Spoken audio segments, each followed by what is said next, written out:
मागच्या 4-5 महिन्यामध्ये सातारामध्ये आपण मोठ्या प्रमाणावर कारवाई केलेली आहे. जे इल्लीगल माती वालू याचं जे उत्खनन करतात त्याच्यावर, आणि त्याच्यामध्ये आम्ही सांगू इच्छितो की 7-8 महिन्यामध्ये आपण जवळपास 224 कारवाई केली आणि याच्यामध्ये जवळपास 100 गाड्या आपण पकडलेल्या आहे आणि त्याच्याद्वारे आपण जवळपास 9 कोटीची वसुली काढली केली. यासाठी आपण फ्लाइंग स्क्वॉड स्थापित केले होते, ज्याच्यामध्ये डिस्ट्रिक्ट टीमची एक फ्लाइंग स्क्वॉड होती. प्रत्येक तालुक्यामध्ये आपण फ्लाइंग स्क्वॉड स्थापित केले होते. आपण एक इंडिपेंडेंट नंबर जे आहे ते प्रत्येक ठिकाणी आपण लोकांमध्ये प्रचार प्रसिद्धी केली होती. मागच्या वेळी मीडियाद्वारेच सर्व लोकांपर्यंत नंबरही पोहोचवला होता. तिथून जे तक्रार येत होती आणि त्याच्याद्वारे सुद्धा आपण माहिती घेत होतो. तर त्याचा मोठा यश आपल्याला मिळाला आहे की आपण खूप मोठ्या संख्येने कारवाई करण्याचा प्रयत्न केला आणि 224 कारवाई आणि 100 गाड्या पकडणं आणि 9 कोटीच्या कारणे करणे अशी कारवाई झालेली आहे. हा सर्व करताना आपला फायदा हा झाला आहे की यावर्षी जे आपला वसुली आहे ते 100% झालं. म्हणजे महसूलची वसुली आणि जे गोरखनिजची वसुली असते ते दोघंही जे वसुली आहे ते 100% यावर्षी पूर्ण झालेली आहे, ज्याची टक्केवारी मागच्या वेळी कमी होती. म्हणजे 73% गोरखनिजची होती आणि 81% महसूलची होती. यावेळी आपल्याला जे टार्गेट आहे ते वाढून पण मिळाला होता. म्हणजे 48 कोटी महसूलचा टार्गेट होता आणि 86 कोटी गोरखनिजचा टार्गेट होता, तर तेही आपण पूर्ण केला. याच्याशिवाय आपल्याला हाही एक माहिती मिळाली होती की मोठ्या संख्येने आपल्या जिल्ह्यामध्ये इल्लीगल क्रशर चालू होते, तर त्याची आम्ही माहिती घेतली. तर त्याच्यानंतर जवळपास 234 क्रशर आपले संपूर्ण सातारामध्ये आहे तशी माहिती आमच्या निर्देशनास आली होती. ते 100% आपण तपासणी केली आणि त्याच्यामध्ये अनधिकृत जे क्रशर आहे असे 57 अनधिकृत क्रशर आपण बंद केले होते. त्याच्यामध्ये रेग्युलराईज होण्यासारखे जे होते ते आपण नंतर रेग्युलराईज केले आणि सध्या 43 अनधिकृत क्रशर आपल्या जिल्ह्यामध्ये बंद आहे. तसे मोठी कारवाई आपण केली होती. याच्यामध्ये आपण संपूर्ण जे महसूल यंत्रणा आहे त्याची मदत घेऊन हा संपूर्ण काम केलेलं होतं. हा सर्व कारवाई करताना एक गंभीर गोष्टी काही दिवसापूर्वी, म्हणजे काही नाही 2 दिवसापूर्वीच वडूज तालुक्यामध्ये घडली आहे. वडूज पोलीस स्टेशनचे हद्दी की तिथे आम्हाला एक इंटेल आला होता. त्या इंटेलच्या आधारावर असा निर्देशनास आला होता की अनधिकृत उत्खनन चालू आहे, तिथे काही JCB आहे आणि डंपर आहे त्याच्याद्वारे केला जात आहे. हा माहिती येण्याच्या नंतर तिथले जे तहसीलदार आहे त्याने त्या ठिकाणीचे सर्कल ऑफिसर आणि तलाठी त्यांना स्पॉटवर पाठवलं.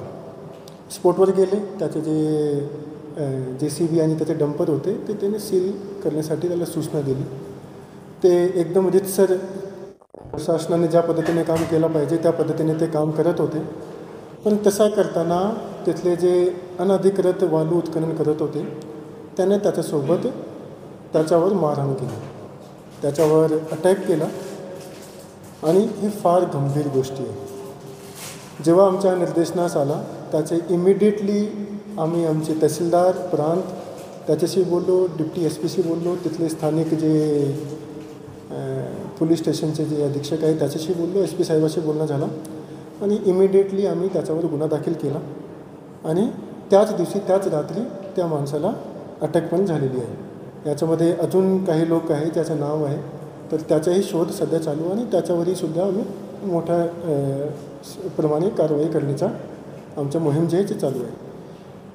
मीडियाच्या वतीने मला हे सांगायचे आहे की महसूल विभाग किंवा कुठलाही जिल्हा प्रशासनाचा विभाग असेल ते नियमाप्रमाणे कारवाई करतात आणि अनधिकृत ज्या गोष्टी असतात त्याच्यावर ते कारवाई करतात.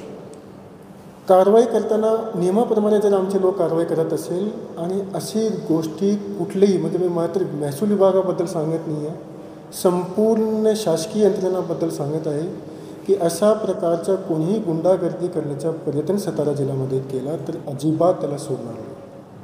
त्याच्यावर खूप मोठी कारवाई होतील, त्याची अटक होतील आणि IPCची धारा, CRPCची धारा, मिनरल्स माइन्स ॲक्ट जे आहे त्याची जे धारा आहे सर्व धाराचा वापर केला जाईल आणि खूप मोठी कारवाई केली जाईल. जिल्हा हा जे आहे सातारा आहे शांत लोकांचा जिल्हा आहे, क्रांतिकारी लोकांचा जिल्हा आहे आणि खूप मोठा इतिहास आहे. हा जिल्ह्यामध्ये गुंडागर्दी चालणार आणि जर शासकीय लोक असे हत्यार उचलू शकतात, तर मग कोणाच्यावर उचलू शकतात. आणि मग एक शांतताचं जे एक वातावरण एक जिल्ह्यामध्ये असलं पाहिजे डेव्हलपमेंट करण्यासाठी, कुठली गोष्टीसाठी, समाजामध्ये एक स्वातंत्र्य ठेवण्यासाठी सुद्धा. तर त्याच्यामध्ये एक तेच निर्माण होतं आहे. तर हे सर्वांना क्लिअर कट आम्ही जिल्हाधिकारी म्हणून सांगतो आहे. आमचे सर्व विभागांना, सर्व शासकीय यंत्रणेला सांगतो, ते महसूल विभाग असेल, पोलीस विभाग असेल, जिल्हा परिषद विभाग असेल, की आपल्या चांगल्या पद्धतीने आणि निर्भयप्रमाणे तुम्ही कुठलंही चुकीचं काम चालू असेल तर त्याच्यावर कारवाई करा.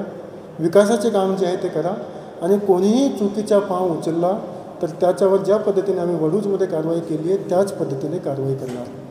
अनधिकृत जे काम तुम्ही करत आहात लोक बंद करा इमिडिएटली. आम्ही आमच्यासमोर आला तर आम्ही त्याच्यावर कारवाई करणार, जप्त करणार, गुन्हे दाखल करणार आणि वसुलीही करणार. त्याच्याबद्दल कोणाच्याही काहीच ऐकलं जाणार नाही आहे. माझं सजेशन सर्व लोकांना हा आहेत की रीतसर परवानगी घ्या. आपण परवानगी तत्काळ देतो, असं नाही की परवानगी मिळत नाही. आमच्या जे DMO आहे ते खूप प्रोॲक्टिव्ह आहे. आमची जी यंत्रणा आहे ती ॲक्टिव्ह आहे. तुम्हाला इमिडिएटली परवानगी मिळेल नियमाप्रमाणे. परवानगी घ्या आणि मग तुमच्या पुढच्या जे काही आहे ते कारवाई करा. पण इल्लिगल जे काम आहे ते नाही केलं पाहिजे. विकासावर त्याचा फोकस पडतो आहे आणि शासनाचे जे महसूल आहे त्याच्यामध्ये नुकसान होत आहे. तर जिल्हाधिकारी म्हणून सर्व लोकांनी आमची शेवटी हाच रिक्वेस्ट राहील की शेवटी सर्व लोक जे आहे ते आपले सातारा जिल्ह्याचेच नागरिक आहे. तर आम्हाला पण आवडत नाही की कोणाच्यावर कुठल्याही प्रकारची कारवाई होत आहेत. तर असे कोणीही पाव उचलण्याचा प्रयत्न करू नये, ज्याच्यामुळे जे सातारामध्ये अशी घटना होत आहेत ते बाहेर लोकांनीसुद्धा आपला मेसेज जे आहे ते चांगला जाणार नाही. तर याच्यापुढे कोणी अशा प्रकारचा पाव उचलू नये. प्रशासन जेव्हा कारवाई करेल त्याच्याबद्दल कोणाचाही जर आक्षेप असेल, समजा की आमचे लोक काही चूक करत असेल तर आमचे निर्देशनास आणून द्या. लोकशाही पद्धतीने आमच्या समोर तुम्ही निर्देशनास आणून द्या. आमच्या लोकांकडून जर काही चूक असेल तर 100% आम्ही त्याच्यावरही कारवाई करू आणि तशी कारवाई केली पण आहे. तर पुढे पण असे कोणी आमच्या लोकांकडून जर चूक होत असेल पण ते आमच्या निर्देशनास आणून द्या. लोकशाही पद्धतीने तुम्ही तुमच्या पाव उचला. पण इल्लिगल व्हायलेंट अशा प्रकारचे कोणी प्रयत्न केले तर त्याच्यावर ॲब्सोल्युटली गांभीर्याने घेऊन आणि गंभीर कारवाई होते.